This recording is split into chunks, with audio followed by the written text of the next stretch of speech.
This e-bike has a rather strange characteristic, and I'm not really sure how I feel about it. Let me see if you can notice what it is. So what I want you to pay attention to is the screen, both the pedal assist level and the miles per hour.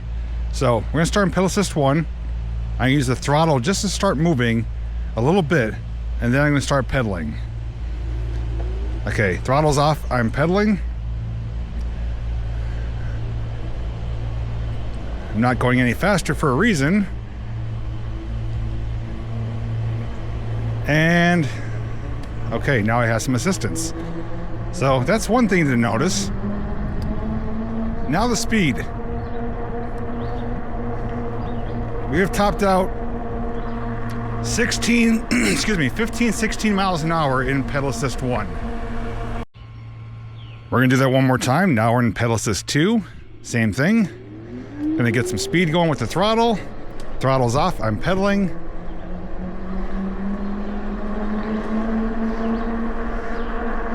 And once again, we are topped out right around 15, 16 miles an hour. Finally, pedal assist 3, which is the highest pedal assist level. One more time.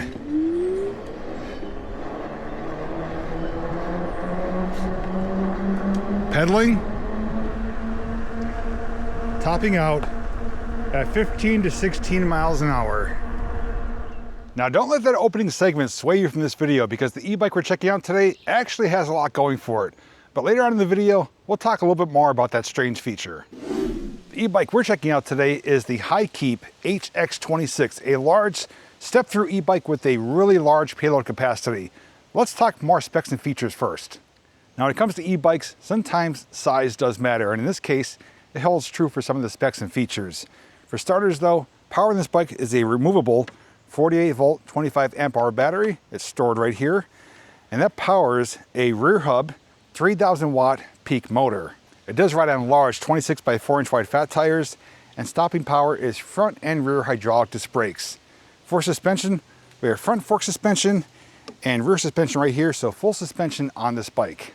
Now estimated range is 110 miles, but that is with pedaling with a lightweight rider on mostly flat terrain, but results will vary for each individual. Estimated top speed though is 40 miles an hour. Let's find out right now if it can indeed do that. All right, we're on our test road here. I have it in Power Assist 3, the highest level. We're gonna do throttle only, top speed, here we go. Okay, we're at 10, 20, 30,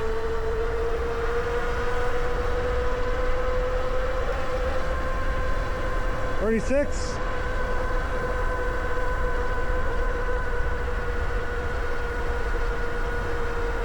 going uphill, 33, 32.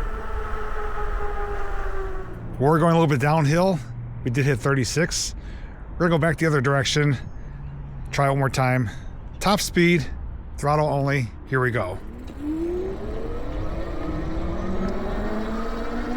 15, 25, 32, 36, 37, 38,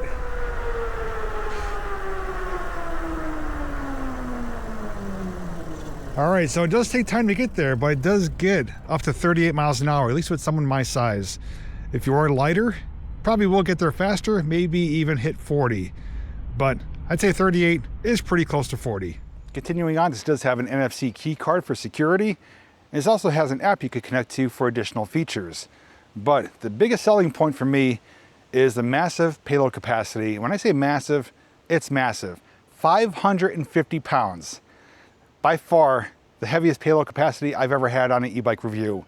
That means you could either have a really large, heavy individual ride this bike, or you could carry tons of gear. And that's why I did put my crate on here for demonstrating some of the options you have, whether it be saddlebags, a storage tote, or a extra large milk crate where you could carry your backpack, camping gear, whatever you want. And for example, me weighing 240 pounds, give or take a few, I can still carry an additional 250 pounds minimum and not max out this bike. So if you want a bike that can haul a lot of gear, or you're a larger individual, definitely want to consider this one. Now that does come at a cost though, because this bike is on the heavier side. As it sits right now, minus the crate, this does weigh in at 121 pounds. So it is a larger, heavier bike, but it is built with strong material to be able to hold that heavier payload capacity. Now for the app, which I do recommend checking out with this bike, all you do is turn on your bike, turn on Bluetooth, and turn on your location on your smartphone device. It will automatically recognize the bike, connect to it, and on there you have a few different options. You can not only control the pedal assist levels through the app, you can lock the bike out, you can track your progress, it'll show you battery percentage, mileage, trip, but you also have other features where you can sign in and do a log of your riding journeys, and you can also get additional features like contacting support, tutorials, and other things on the app. So the app definitely is really user-friendly, easy to connect to. I had no issues whatsoever. Or sometimes with other devices, other bikes, other products, the apps are a little buggy and squirrely. This one worked perfectly the first time.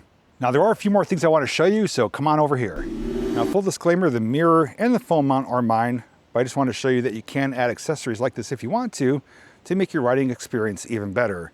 Now starting off on the left-hand side, we do have a nice, comfortable rubber grip. Brake levers right there with your reservoir for your hydraulic disc brakes. Couple buttons over here with two different modules. So we have a dedicated headlight button and horn button. Right here, 3 buttons, long press for power. Plus and minus is your pedal assist levels. Right hand side is your 7-speed Shimano gear system and a full twist throttle. Absolutely love that. Now to power the bike, we're gonna long press the power button and you'll see the screen boot up. And then it's gonna say P for parked with a lock symbol. That's where your NFC card comes into play. Tap the screen, boots up, nice, bright, colorful display, easy to see whether you're in shade or sun. So top left, it just says ready. There's your battery bars, but if you want battery percentage, it will show you that on the app. Miles per hour, trip, which does reset each time the bike does shut off, and odometer right there, and right in the middle is your pedal assist. So 0 is no power, 1, 2, and 3. 3 pedal assist levels. Since the bike's on right now, give you the sound of the horn, and we'll continue on to the front of the bike. As mentioned, front fork suspension, your adjusters right here, you can lock it out or make it as soft as you like. Coming around to the front, we do have a lot of wires going on here, but they are nice and neatly wrapped up, so it looks pretty clean. Down here, pretty neat looking headlight. Have not seen one like that before, so when it does power on, this ring does light up and your center light as well. It works pretty good for a headlight, but definitely big. Going to be really noticeable at nighttime. Front plastic fender on this side is where you're going to find your port for charging the battery while it's in the bike, and also a toggle switch. So you could turn the battery on and off. It's actually an additional security feature, so even if you do have the key, if that toggle switch is not on, the bike won't power on. Right here's your latching mechanism to release the battery once you unlock it. And this side is where your key will go in to unlock the battery. The key is not required to power on the bike. For your center or rear suspension, it is not adjustable. I do feel it's a little bit on the stiffer side, but it is brand new, so probably after more riding, it will soften up a little bit, but it's worth noting, but you do still have full suspension. Come around to the back, it does come standard with this cargo rack, so that's why the crate is zip tied to that. Rear fender, and right here is your combination brake light and tail light. So it works whether the headlight's on or off, and each time you depress the brake levers, it does illuminate. Like I said, this bike has a lot going for it. A lot of great features, but it still does have that one unique characteristic. Actually, 2 of them, which I discovered as I was making this video. So let's get on the bike, take it for a ride, see how it performs, and talk more about that strange characteristic. Now you may be wondering, where do 26-inch tires come in handy? Well, for large terrain and obstacles, like these tree branches right here.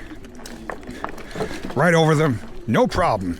Smaller tires, a lot more likelihood of slipping off.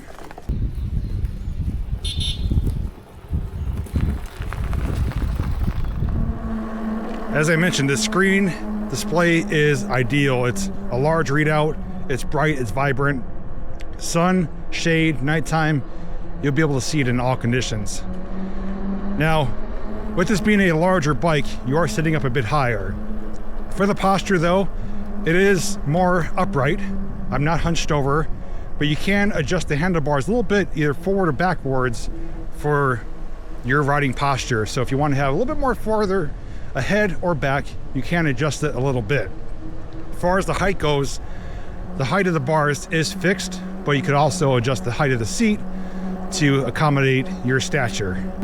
Now, one of the features I mentioned I love about this bike right here, the full twist throttle. So at any time I don't want to pedal, I could just give it throttle and I'm good to go.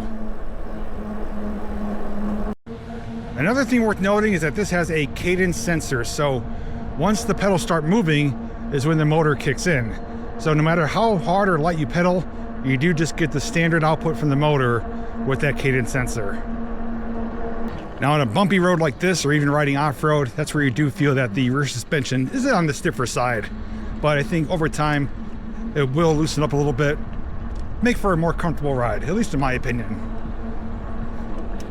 Another feature of this bike is that the throttle is proportionate to the pedal assist level. So for example, pedal assist 1 right now, on full throttle, we're maxing out 15 miles an hour.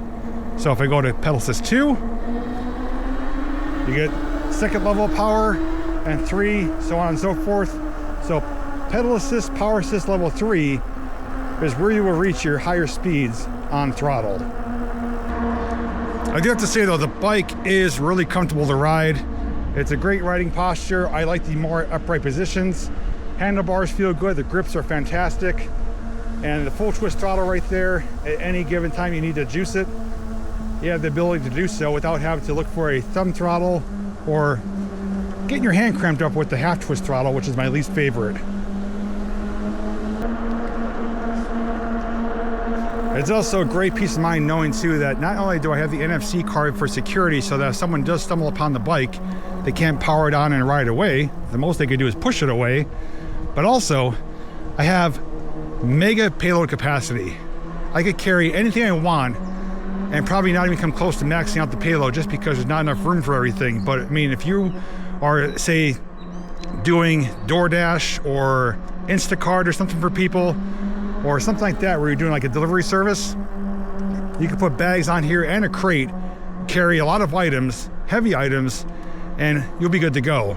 Now the drawback though, the heavier the bike is weighing, the less performance you're gonna get out of it. So the more close you get to that payload capacity, the less range you're gonna get. So there is a trade-off. If you're not going for long distances, well, having a heavier payload is not gonna be all that much of a problem.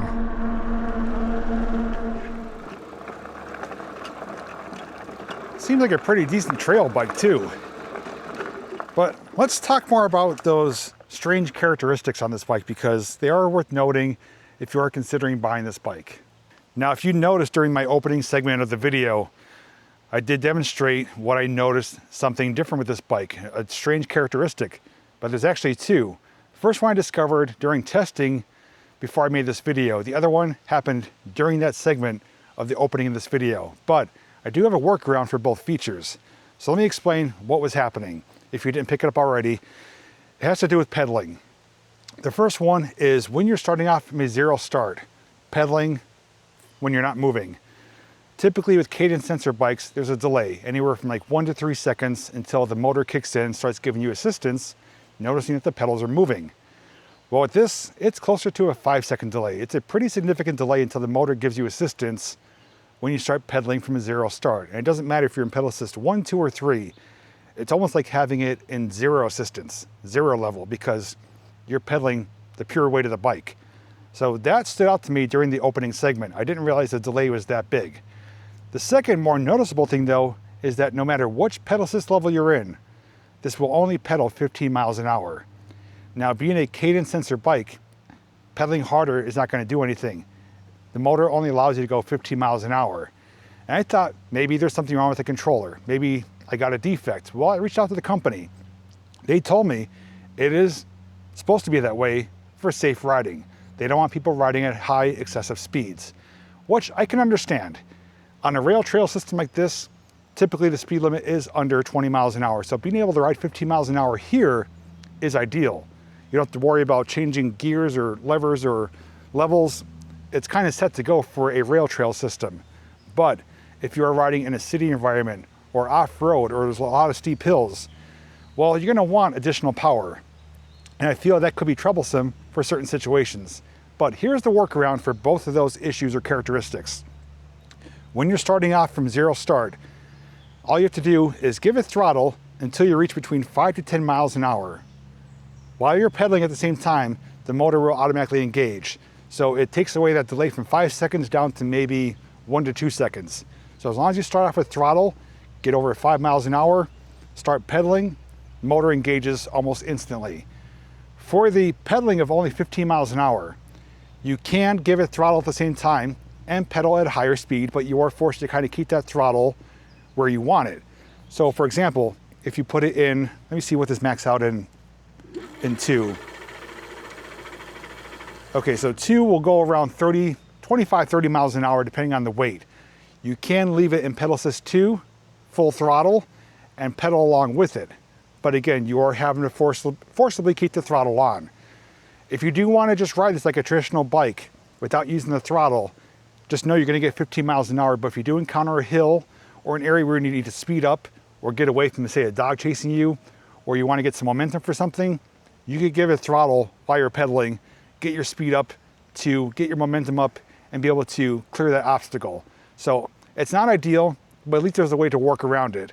But there is a trade-off though, which I'm going to talk about during the likes and dislikes portion of the video. But let's get back to riding. Just to demonstrate for you again, as I mentioned, if you're at a zero start, just give it some throttle, start pedaling, let off the throttle, and you have power. So that's the workaround for that zero start delay issue. But right now I'm in pedal assist 2, I could put it to 3, and we're still only going to keep it around 15, 16 miles an hour. Oh, there's a deer on the road up here. A little baby deer. Oh, there he goes. Little Bambi. So if you're someone that does a lot of rail trails or likes to maintain a lower speed, well, this bike may be ideal for you because, well, you just pedal and it's just going to maintain that speed. But I will say, I have noticed if you do encounter a slight incline or a slight hill, you still get assistance from the motor.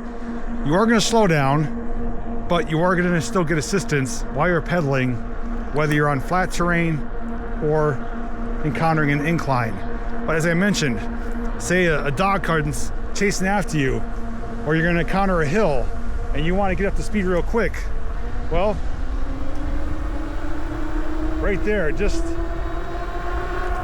give it a throttle and you're good to go. So I always keep this in pedal assist 3 because I know I'm not going to pedal too fast, but if I need to accelerate fast, I'm able to at any given moment.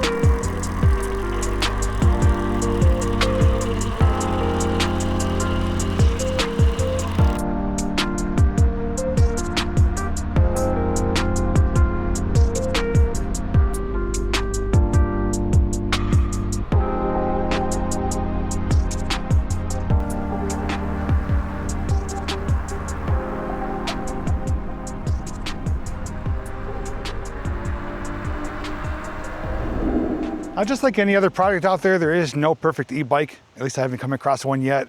So there are a few likes and dislikes that I do want to share with you about this bike. Now for dislikes, the one I already covered, and that is the limited ability to pedal only 15 miles an hour. For me, that's problematic because I ride in a lot of different places, on-road, off-road, rail, trails, city. I want to be able to have flexibility when it comes to how fast I can pedal. Although it is an e-bike, I do like to pedal when I can to get some type of a workout, but only being able to go 15 miles an hour for me is not ideal. So that means for this bike, I'll be using this bike as a throttle only e-bike most of the time. Not only for accelerating from a zero start, But if I want to average 20, 25 miles an hour at any given time, I'm going to be doing that with the throttle. Now, yes, I can pedal at the same time, but at that point, you're basically free spinning, not getting any type of resistance or exercise. You're just moving your legs a little bit. But with the trade-off for that though, not that's a huge deal using throttle only, but it's going to significantly decrease the range. Now this is advertised again, 110 miles for someone smaller than me, lighter than me, and pedaling most of the time on almost purely flat, smooth terrain. If you are someone who wants to go just 15 miles an hour and you are smaller and lighter and want to pedal most of the time at 15 miles an hour, you're certainly able to do so, and you will get a lot more range out of this bike than I would. So depending on how you use this bike, as I said, range will vary from user to user, because if you do want to have the flexibility to go faster, you can do so, but it's going to come at a cost. But I do love knowing though, as a pro or a like, is that I could pedal 15 miles an hour if I want to, but at any given point, as long as I'm in pedal assist 3, give it full throttle, I can instantly accelerate to close to 40 miles an hour. So that is great to know that this has the power and capability to reach higher speeds, but they did designate this as a lower speed pedaling bike for safety reasons. Going next to a like is the NFC key card. Great security, a little bit of a deterrent for people who do want to try and walk away with your bike. If they don't have that card, they're not going to be able to power it on. Also, that toggle switch in there, if that's not on either, people aren't going to know why the bike won't turn on. The other biggest dislike for me, which I said about nearly every other e-bike or e-product that doesn't have one, where's the USB port? I want to be able to charge my phone. This has a fantastic display. Even here, bright sunny day, I can see everything, even in polarized glasses, on the display. Plenty of room for a USB-C or USB-A port right there, and would love to see it on here. A little bit disappointing it doesn't have one, but you have, at least the ability to put a mirror, phone mount, maybe an extra light if you wanted to. But if you want to charge your phone, you're going to have to use your own power bank. Aside from the full twist throttle, which I've gone on and on about, the other feature though for me that I really do like is the payload capacity. Knowing that I could carry a super large load, because I always take a backpack with me wherever I go, carry my gear, weighs anywhere from between 10 to 20 pounds depending on where I'm going, and this fly doesn't want to leave me alone. I could also bring a cooler, I could bring other gear. If I want to do a remote environment or do an extended ride somewhere, I could bring a lot of different things with me. And you can even customize it with saddlebags. You could pull a trailer behind this. There's a lot of options when it comes to a bike that has a payload capacity like this. But just keep in mind, as I said, bigger is better. And this is a big bike. It's heavy, it's long, it's a big frame bike. Even though it's step-through, it's a pretty high step-through. So for shorter individuals, say under 5'5", probably wouldn't be ideal for you. But just keep in mind though, that you're not gonna be able to easily lift this up into your car, nor will it probably fit in your car. You're gonna wanna have a traditional e-bike or motorcycle rack or a pickup truck, because it is a big bike. But the biggest pro for me, I would say, is if it's someone who is trying to get mobile for the first time in a long time. Say you're out of shape, overweight, you wanna get back to bicycling. Well, a lot of traditional bikes can handle anything or anyone over 300 pounds. A lot of e-bikes I review, payload capacity is under 400 pounds. Most of them are around 330, 350.